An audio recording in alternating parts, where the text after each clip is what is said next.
আসসালামু আলাইকুম। বিসমিল্লাহির রহমানির রহিম।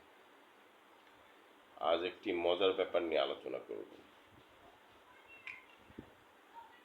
বিষয়টা ভাবলেই খালি মনে হয় আল্লাহ কত রহমত, বরকত, ভালোবাসাতে আমাদের তৈরি করেছেন।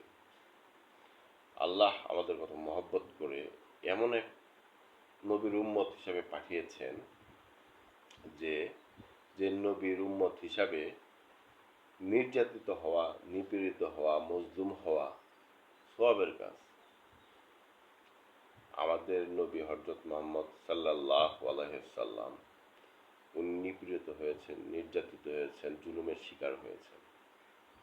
আমরা তার উম্মত হিসাবে আমরাও যদি নিপীড়িত হই, নির্যাতিত হই, জুলুমের শিকার হই, সেটাকে সুন্নত হিসেবে দেখা হয়।